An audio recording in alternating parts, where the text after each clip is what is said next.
Imagine being the most feared species in the galaxy. Not because of your technology, not because of your military might, but because of what you've become. Picture this. You're sitting in your living room on a regular Tuesday evening. Netflix and snacks. Nothing special. When suddenly, your TV screen flickers. The power cuts out. And then light. Blinding light pouring through your windows. You rush outside. And there it is, hovering above your neighborhood. A spacecraft unlike anything you've ever seen. But this isn't the beginning of an invasion. It's a desperate plea for help. We had traveled across 17 star systems, evaded detection through 3 hostile territories, lost 2 scout ships in the process. But we had no choice. The legend spoke of a powerful race. Primitive, yes, but with potential unlike any other species in the known galaxy. Our civilization was dying. The Vexari Empire had systematically conquered nearly every advanced world in our sector. Their warships were unstoppable, their technology centuries beyond our own. But there was one race the Vexari feared. One species even their mighty armadas avoided. One planet marked in their star charts with a simple warning. Approach with extreme caution. Earth. Imagine the shock when the first alien delegation appeared before the United Nations. 6 foot tall, blue-skinned beings with 4 arms and eyes that reflected light like cats. They called themselves the Tellurians. Their translator spoke perfect English. We come seeking alliance. Protection. Your species is our last hope against the scourge of the galaxy. World leaders were skeptical, of course. Was this some elaborate trick? An attempt to gauge our defenses before a real invasion? But the Tellurians came bearing gifts.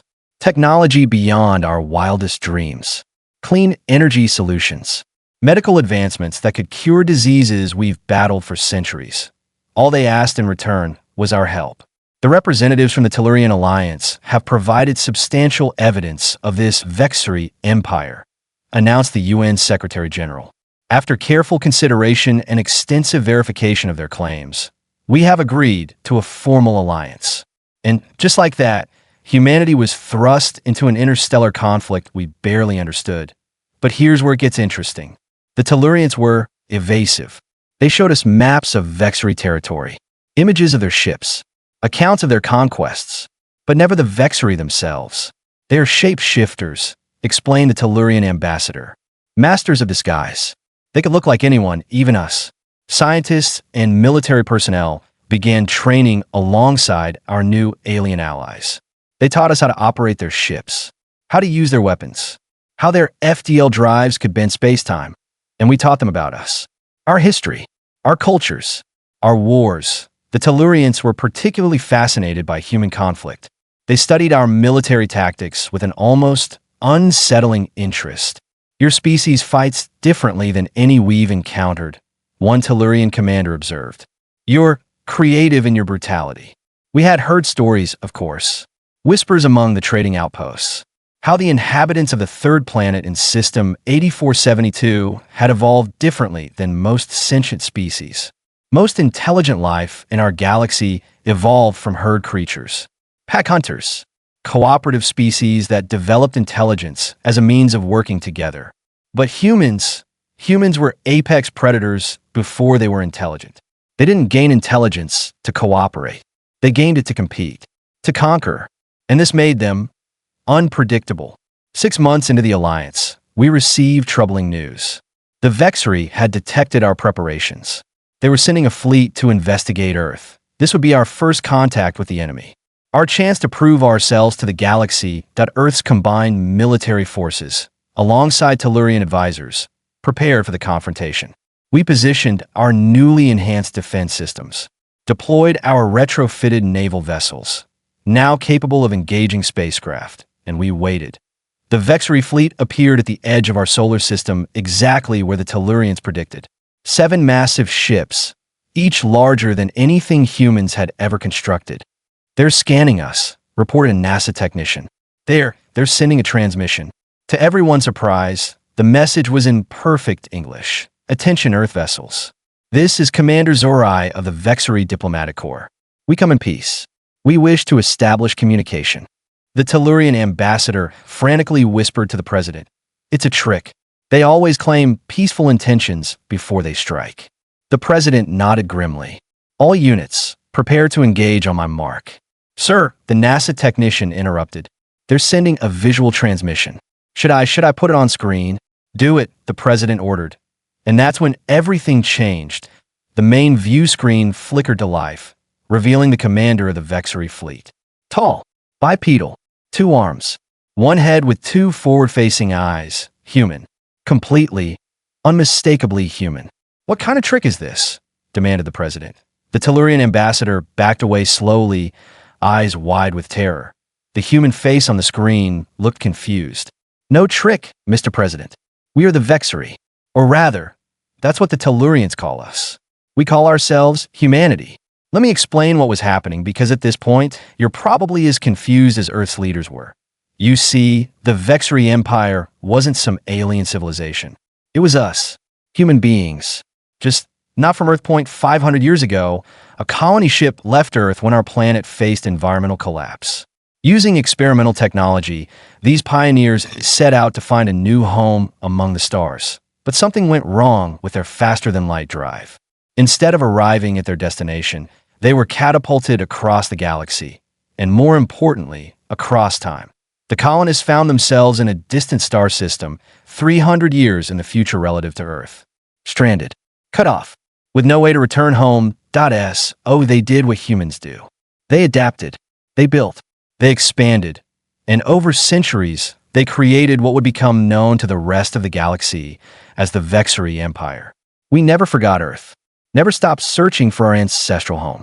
But the galaxy is vast, and our departure records were damaged. As we encountered other intelligent species, we learned we were different, more aggressive, more territorial, more human. Many feared us. Some respected us. All recognized our determination. We established colonies on hundreds of worlds, built a civilization spanning multiple star systems, created technology far beyond what we had brought from Earth. And all the while, we searched for the blue planet that gave birth to our species. Meanwhile, on Earth, centuries passed normally. We faced our environmental challenges. We slowly expanded into our own solar system. We remained completely unaware of our descendants' empire among the stars, until the Tellurians arrived. The truth dawned on both sides simultaneously. The fearsome Vexari Empire, the galactic tyrants the Tellurians so feared, were simply humans who had been displaced in time and space. And Earth, the mysterious planet of legendary warriors, was the ancestral home of their conquerors. The Tellurians had unknowingly begged the very species they feared most to fight against, themselves. We didn't know. How could we have known? The historical records described Earth humans as smaller, less technologically advanced, speaking different languages. The Vexari, the humans from the colony's ships, had evolved slightly over 5 centuries. Taller, stronger, with subtle physical differences from exposure to different gravity and solar radiation.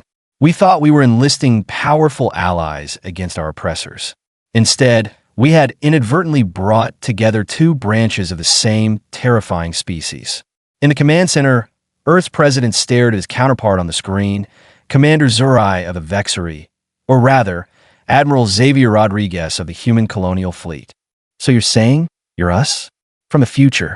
Not exactly your future, explained the commander. A future where humans left Earth centuries ago. We've been searching for our homeworld ever since. The Tellurian ambassador trembled in the corner. This changes nothing. They are conquerors, oppressors. They've subjugated dozens of peaceful worlds. The Vexari commander's expression hardened.